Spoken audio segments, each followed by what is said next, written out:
The Formics are an extraterrestrial race that invades Earth in the future and wipes off a sizable portion of humanity. A pilot named Mazer sacrificed his life to stop the invasion by crashing his aircraft in the path of the Formic queenship. Over the next 50 years, the international fleet is established, training young people to become soldiers who will eventually lead a fresh fleet in a counter-offensive. These children are monitored by a monitor around their necks and are trained through war scenarios. Ender, one of their top players, occasionally gives the impression that he is cheating due to his expertise, yet he never backs down from a challenge. Major Anderson is dubious of Colonel Graff's assertion that Ender is the hero they need because they require a leader's disposition in addition to combat prowess. Ender is called to the hospital one day to have his monitor taken out, which implies he is no longer a part of the program. Following the excruciating surgery, Ender finds himself besieged by envious children, who pull him into a classroom where they want to beat him up and accuse him of cheating. Ender doesn't think twice to protect himself now that he doesn't have the monitor,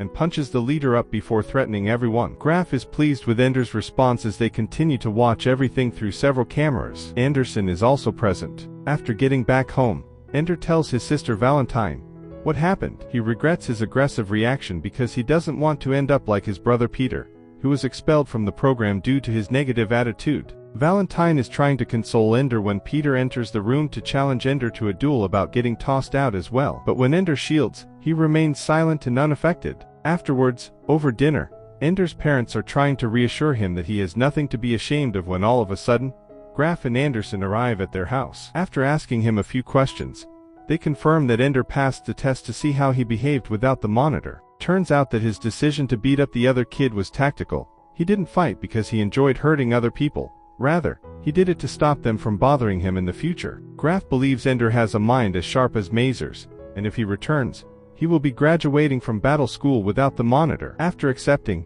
Ender is led to the shuttle that will transport him to battle school along with other recently graduating students.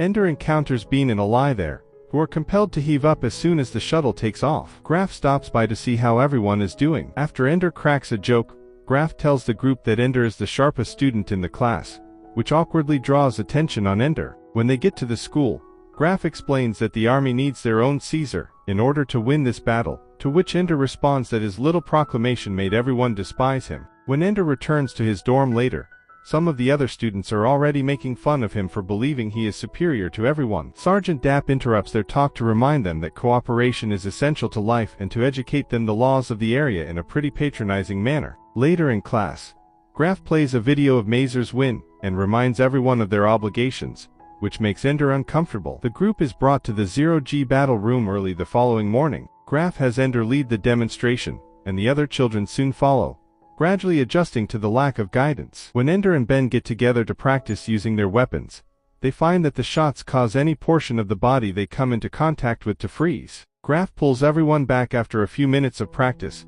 to let them know that they would be competing against other school teams in this room. Dapp then goes over the game's regulations, which are as follows. Each side gets 1 point for hitting a limb and 6 for hitting the torso, but regardless of points, the army that manages to get one cadet through the enemy's gate unscathed will win. Throughout the next 3 months, Ender trains throughout the day at the school and sends emails to Valentine, but he never hears back. Studying formic flight patterns and hand-to-hand combat are part of the training, which maintains their aggression and makes Ender feel like Peter. Ender is still unsure if anybody really knows their enemy, especially since no one has adequately explained to them how Mazer defeated the entire fleet the last time. Graff says he wants Ender to take the lead, but since everyone is so different and he eats by himself most of the time, Ender is unsure of how to accomplish that. One evening, Graff tells the class that there is now an opportunity for students in this class to advance because some individuals in higher positions have not met the requirements to enter command school. Graff responds that all contact is being temporarily halted since people on Earth don't need to know what's going on here when Ender inquires about whether their emails are being blocked. Later, as he insults Ender and has him perform push-ups, Dapp reminds him not to talk until he is spoken to. Ender is shocked to find that the other children now treat Dapp with respect when he leaves. The following day, Bernard accuses them of cheating, after an instructor tells them that only Ollie, Bean, and Ender passed the deep space navigation test. The instructor requests that Ender show a few exercises, but Ender claims that Eli and Ben comprehend the material more clearly. As a result, the instructor calls on Eli. As Eli is explaining his responses, Bernard writes disparaging remarks about Eli's weak stomach, which show up on Evrion's screens. Ender responds by writing something critical of Bernard and sending it back, which enrages him. When she hears him whine, the teacher notices what's going on and tells Bernard not to give it to him if he can't handle it. Bernard is left behind when the class joins Ender for lunch later on. In the evening, Ender plays a game that he discovered on his iPad while Eli looks on. In the game, Ender controls a rat that has to select one of two goblets, but the rat always perishes regardless of the decision Ender makes. Then, in order to advance through the level, he chooses to have the rat assault the troll who is dispensing the goblets. Eli questions why, to which Ender responds that it is because the academy is teaching students how to be aggressive. Graf and Anderson are watching this game because it's a test, and Anderson is taken aback by Ender's solution because it's never happened before. Additionally, it validates Graf's conviction that Ender is the ideal soldier, leading to Ender's quick promotion to the Salamander Army, a renownedly unbeaten force. When Ender moves into his new quarters, he meets Petra, the Salamander's lone girl, and Bonzo, the team commander, who is upset to see Ender join the squad since he believes he's worthless and skinny. Bonzo tells Ender that he doesn't want him to get in the way for the time being and that he'll trade him as soon as he can. Bonzo wants Ender to enter the battle room during matches, and remain still in a corner until the squad is prepared to pass through the gate. Later, Petra lets Ender know that battle room is always available for practice, so if he needs it, she may assist him with his training. After Ender agrees, the two of them enter the battle room, where Petra teaches Ender some tips on improving his shooting. Bonzo becomes enraged and tells Ender that he is not permitted to practice at all when he witnesses the two of them coming back to the room together. Ender requests a private conversation and clarifies that while he will obey Bonzo's orders during training, he will not permit him to govern his leisure time. Moreover, if Ender grows, Bonzo will be more likely to move him sooner. Ender makes a straightforward offer. In exchange for Bonzo pretending to win this argument, Ender will still receive his free time, and Bonzo will be able to inform everyone the next day that he changed his mind, maintaining his status as a leader. Bonzo belittles Ender for being impertinent, but the following morning, he follows Ender's advice to the letter. When the first match starts later, Ender initially does what Bonzo requests and remains in his corner. But when their squad starts to struggle, Ender steps in to support Petra, and they come up with a plan. When Ender pretends to be frozen, Petra pushes him, giving him the opportunity to steal two guns and launch a surprise attack that wins the Salamanders the battle. Graf is observing everything and is thrilled to see Ender succeed. Bonzo is humiliated by the other Salamanders during lunch, when they call him out for holding Ender back. Later, Bonzo interrupts Ender and Petra as they are practicing hand-to-hand combat, punching Ender and threatening to kill him if he ever makes him seem foolish again. When Ender picks up the game on his iPad again just before bed, the rat discovers a bug-like entity that is trying to get him to do something he doesn't comprehend. Subsequently, the creature changes into Valentine, who hastily flees the place as it comes under attack. The rat chases Valentine inside a collapsed structure, whereupon he changes into Ender and discovers Valentine within a strange orb in the center of the space. After that, the carpet transforms into a monster and assaults Ender's avatar, prompting Peter to emerge from the sphere and accuse Ender of being a murderer. Startled, Ender shuts the game down right away. Graf, meantime, is enraged with Anderson because he believes that Ender's psychological state is being pushed to the limit by her game.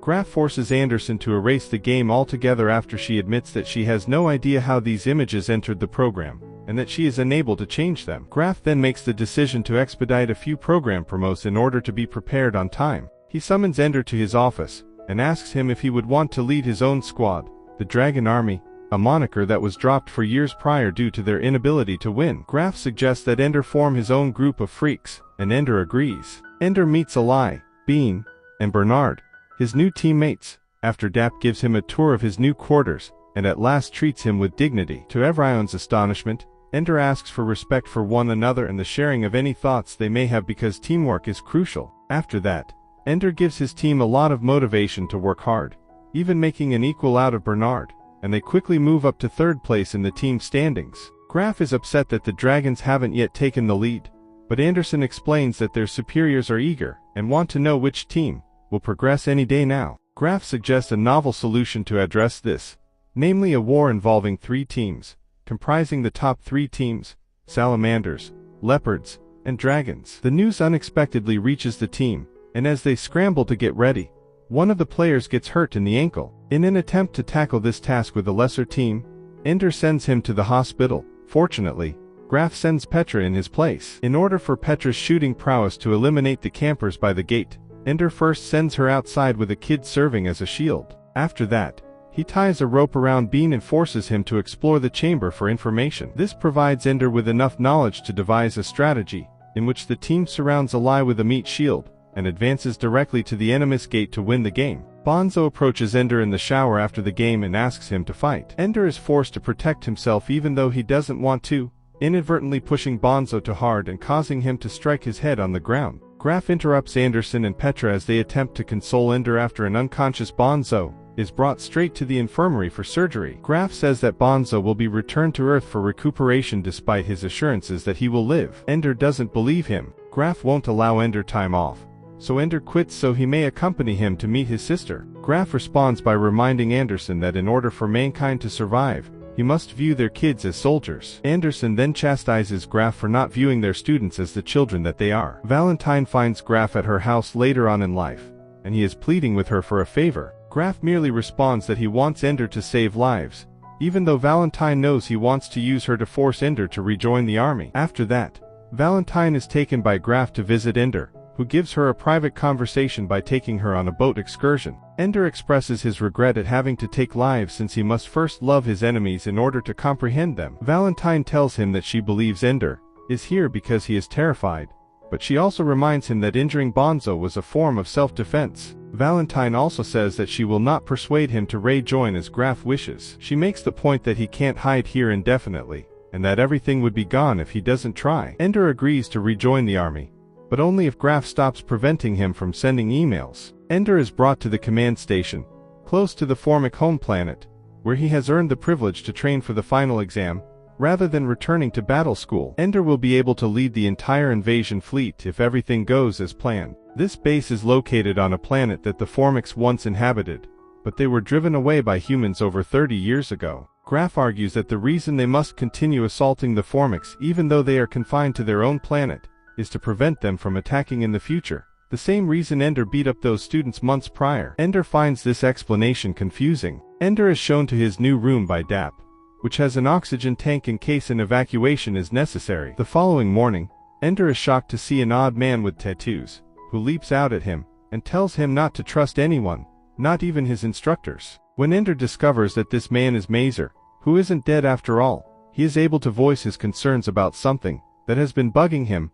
Every time they play the film of Mazer's victory, the clip ends just after he destroys the carrier, and he doesn't understand why. When Mazer shows Ender the entire tape, it becomes clear that all of the other Formic ships stopped battling, and started to drop out of the sky once Mazer destroyed the main carrier. According to Mazer, there's a reason why Formics and Ants are compared. Both species are dependent on their queen, and in the event that she is unable to lead them, the others will perish. This is being kept under wraps since they cannot yet rely on the tactic of believing that Mazer destroyed the Queen's ship. The only explanation for their departure from their home planet, if the Formics have reassembled their fleet, must be the presence of another queen. After that, Bernard, Bean, Petra, and Ally, the crew who would support Ender during the training simulations, are introduced to him by Mazer. Then, even though Ender doesn't think it's fair to pursue creatures that are keeping to themselves, Mazer demonstrates to the team how the Formics have been increasing their military might at an alarming rate, meaning that they will have to strike first to stop them from leaving again. In order to replicate actual fights as closely as possible, the simulations will start off with photorealistic scenes. Ender will be in charge of the general plan, which he will then assign to his allies, each of whom will be in charge of a drone-based battle group protecting the MD-500, a weapon that can break molecular bonds, and that Petra has been trained to fire, is the most crucial task. Ender and his squad cruise through the first few simulations with no problems,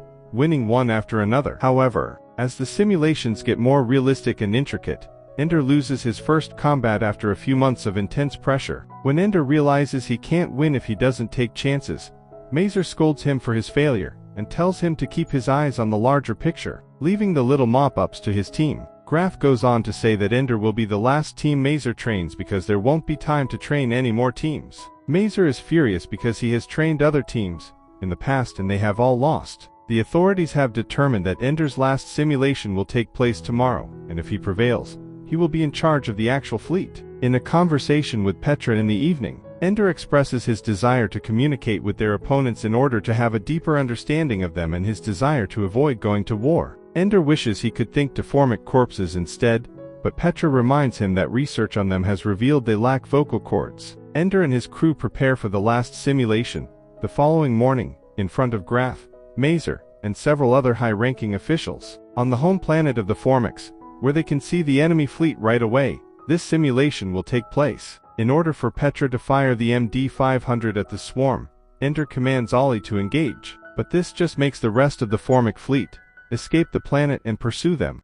Ender adopts the same tactic he employed in the battle room, encircling their primary armament with the smaller ships as a shield because the MD-500 requires time to recharge. Then he commands Petra to fly the MD-500 in the direction of the planet. Ender then asks Bean to dispatch his drones to deal with the approaching swarm so they may at least have a clear path and survive long enough, since the shield starts to burn when they enter the atmosphere. When the MD-500 is sufficiently close and recharged, Ender commands Petra to fire the weapon, winning the battle and destroying all life on the planet. The team rejoices with their success, but Ender worries when he discovers that, for some reason, they are still seeing pictures of the planet burning to the ground. When it becomes clear that Ender's rescue of mankind wasn't a simulation but rather the actual thing, Mazer and Graf arrive to congratulate Ender and express their gratitude. Ender breaks down instantly upon realizing that he has annihilated an entire species that might have been merely preparing to defend itself. Given that they haven't returned to Earth in 50 years,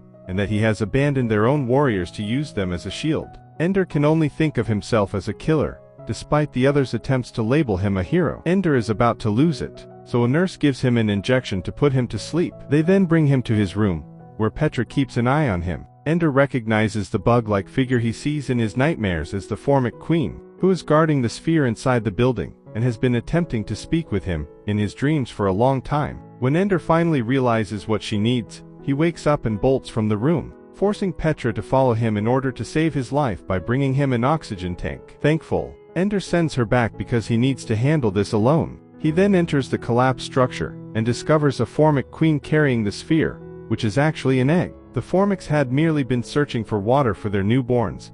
They had no intention of fighting the humans. The Queen approaches and places her paw on Ender, but she releases it when she realizes he is not dangerous. Ender accepts the egg and assures the dying Queen that he will find a suitable home for it. After the war, Ender receives a tiny ship as a reward and is promoted to Admiral.